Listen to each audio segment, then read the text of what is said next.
Well, thank you. Are my slides coming through full size? Yes. Okay, I only see them postage stamp size, so excellent. Well, thank you for the opportunity to talk to you today. I would like to tell you a story. I am a computer scientist, and in 2013, I leveraged my past research expertise and I began studying the implementation of these old retro video games in order to teach a computer science course on the topic. So my research work for the course involved lots of digging through low-level assembly code and doing reverse engineering of both code and data. And after the course was done, I did even more research and wrote a book, the book that Stefan showed you. In retrospect, I am not happy with the book's name because I am a computer scientist. I am not an archaeologist, and my only notions of archaeology were formed by Hollywood. And spoiler alert, Hollywood representations of archaeologists are not always accurate. That said, this is how I defined my so-called retro game archaeology. As a result of my years as a computer scientist, I'm very interested in how things work, and this definition consequently skews very much towards the technical side. And this for me was a factor that really separated areas of study.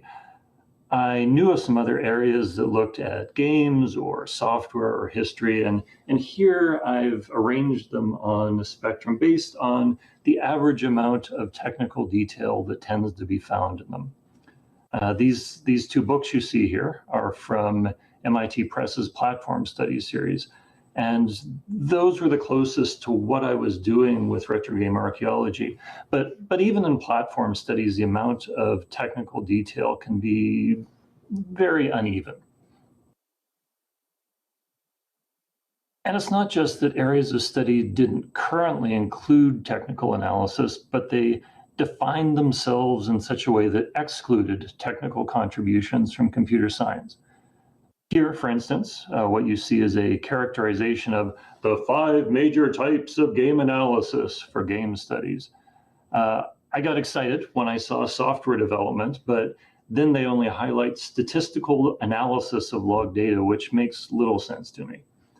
As another example, Fernandez Vera's book, Introduction to Game Analysis, at least mentions platform studies, but that's the extent of it. And platform studies is not always the perfect exemplar of technical analysis, as I mentioned.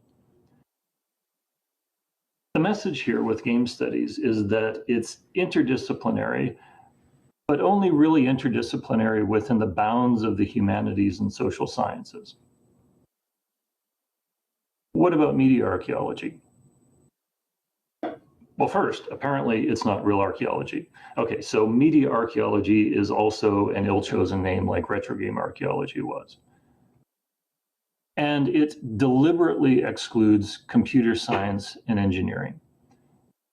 As someone who's interested in interdisciplinary work between the sciences and the humanities, this strikes me as bizarre. Let me focus back in on games here.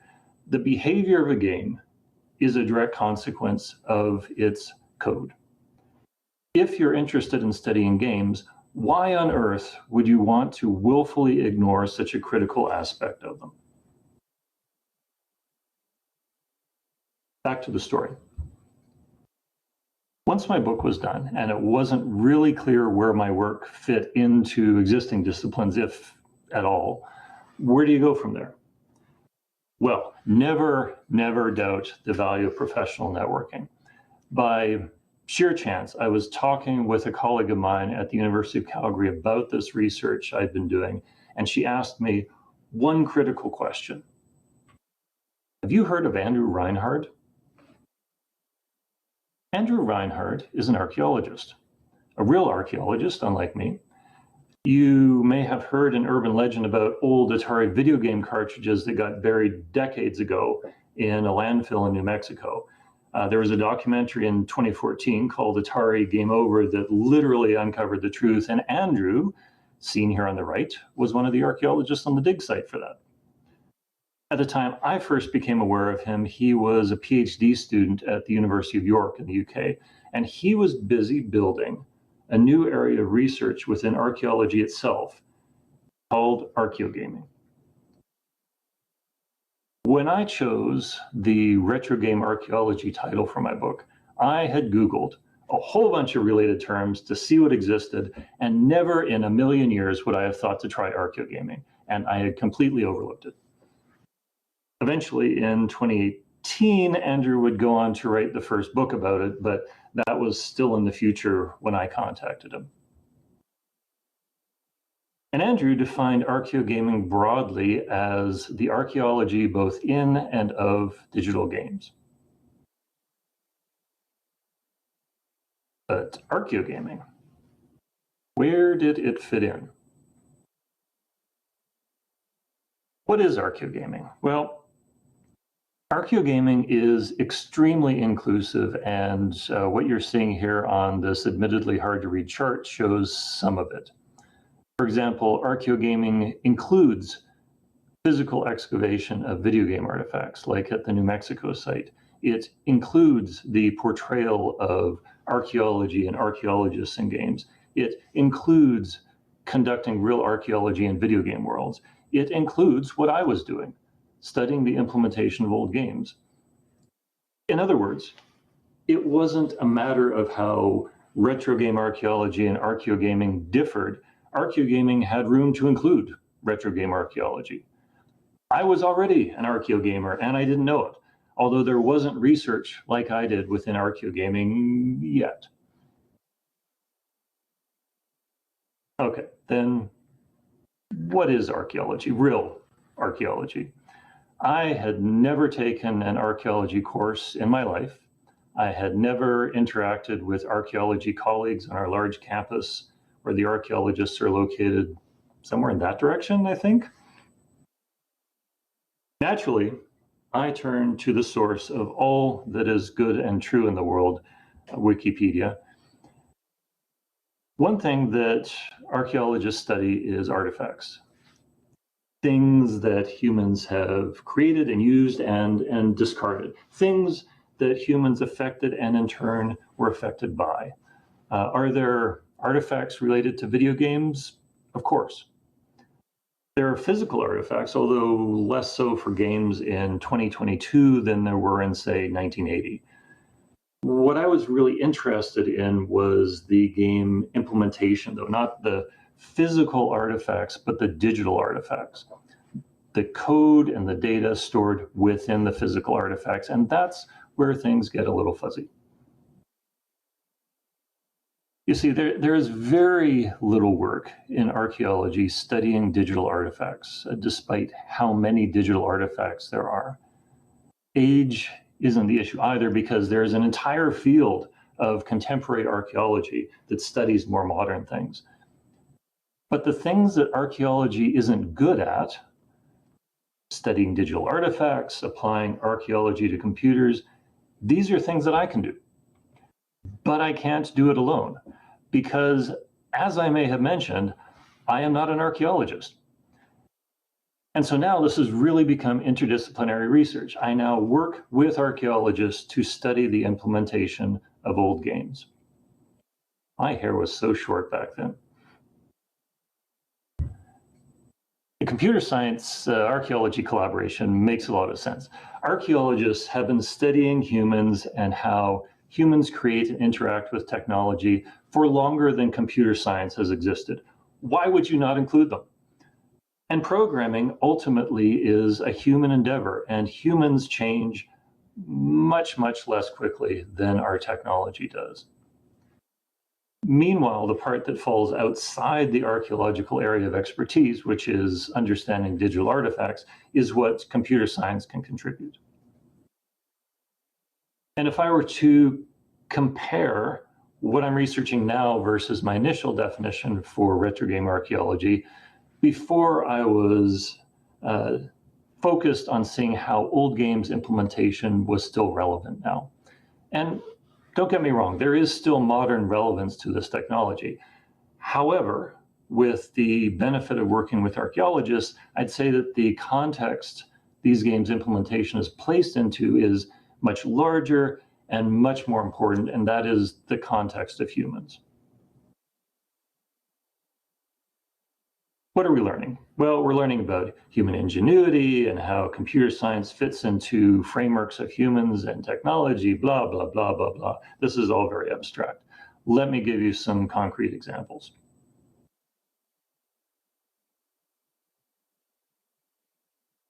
In this first example, I worked with Dr. Katie Bittner on the 1980 game Mystery House for the Apple II computer. This game was the first one designed by the noted game designer Roberta Williams, and it was implemented by her husband, Ken. And this was the first game published by their company, which would eventually be renamed Sierra Online. And you might think that it looks crude, and it does. But the historical context is that this was the first graphical adventure game, the first time a text adventure game had been augmented with graphics. It would have been an amazing contrast to any other adventure game of the time.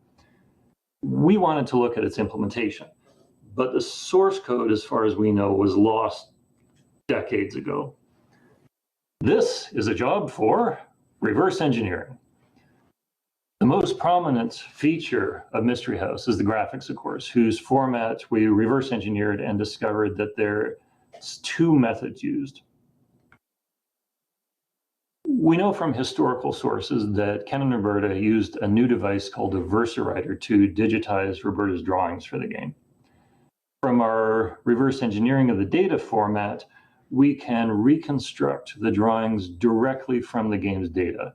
And moreover, we can see how they were traced. So effectively, we're able to follow their hand as they traced Roberta's drawing 40 years later. The other graphics method was used for finer grained detail than would probably have been possible with the VersaWriter. We can reconstruct those directly from the game data as well. Through reverse engineering, we could extract the game logic, which Mystery House interpreted, although I should point out in this case that we don't know what the original language looked like, if there even was one. So this representation is really for convenience only. Obviously, there was more to the game logic than I could fit on the slide, and what you're seeing here is only a fragment. But on the topic of fragments, sometimes with old games, you get lucky, and fragments of the game's source code happen to be lingering in memory at just the right time and accidentally got saved with the game. I've seen this for Atari 2600 game cartridges before, and so it was something I checked for on the Mystery House disk. There did seem to be some code captured, but it was garbled and not completely readable. And what I realized is that this was a compact encoding used by the assembler that Ken Williams used to write the game. And I reverse engineered the assembler format so the Mystery House code fragments could be extracted.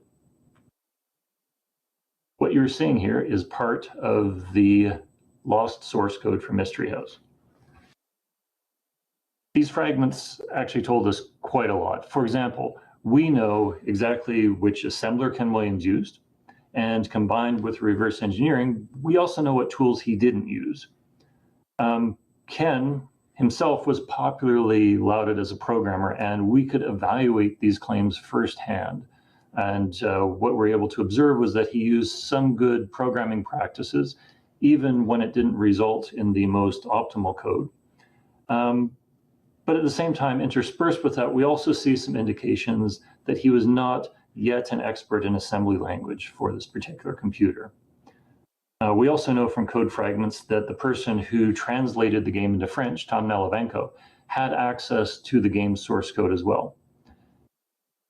One surprise from the reverse engineering was that the graphics code included with Mystery House was not written by Ken Williams at all.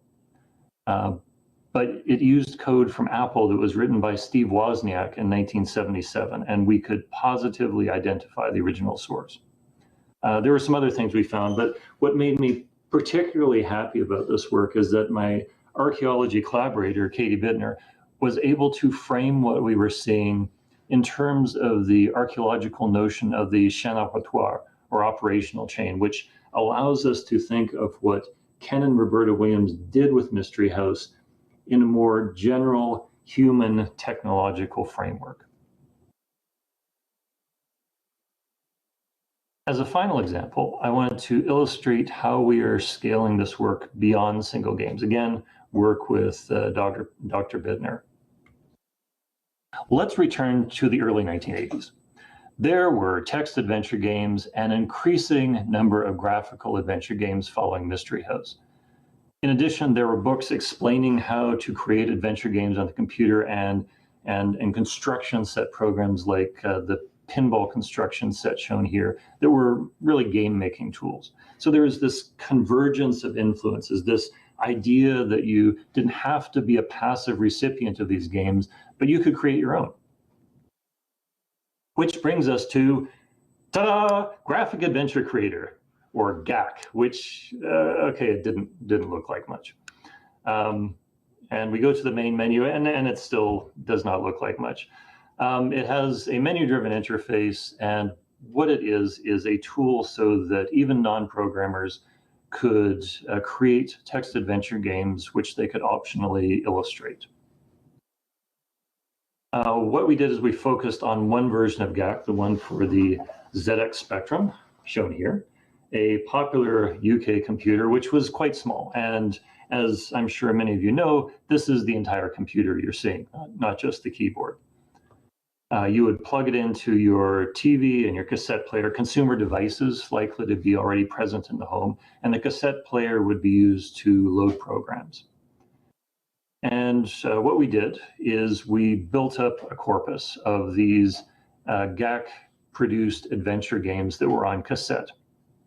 We were able to find almost all the known GAC games, which was 154 in total when you count separate sides of the cassettes, mostly in English. And the median year of their production was 1988. And what we did was we ran these game images through a system that we built called GRACIAS, which stands for Graphic Adventure Creator Internal Analysis System. As you know, 90% of the work for any research is coming up with a good name for it. And what we're able to do with our system was two types of analysis. We're able to do static analysis, so just looking at the code to see what it did and how it was used, and also dynamic analysis, so running parts of it to see how it worked. And we could look at how the programmers, the users of GAC, were using the game elements that GAC provided to them. We could then compare these with professional published games. We could look at changes over time. So in this case, looking at how many of them actually used the image feature and how many of them didn't over time. And we could look at a very micro level as to how programmers used individual elements of the language. And when you combine this with the instruction manuals that were provided to these GAC users, we could see empirically through these game artifacts how the programmers really worked and whether or not they could follow instructions. They could not. What can we learn from all this? Well, there's actually quite a lot to work with here in terms of understanding GAC's use archaeologically, because GAC was ultimately a tool, and archaeologists know a lot about how humans use tools. In this case, many GAC users were not professionals, but amateurs, and we can frame the game's diversity and their complexity and their use of GAC in that light. Another major point is that we could do this for a fairly large corpus of games. One problem in general, not limited to GAC, is that we have so many games to analyze. We are currently building better tools that will allow us to reverse engineer large sets of games. And that will give us the ability to detect game development trends over time and also minimize the manual labor of an expert human analyst to just those situations that seem interesting. So what can we conclude from this? Technical methods from computer science can and should be applied to study the implementation of video games. And when we expand this out into archaeogaming, we can see video games and their creation in a human context. Thank you very much.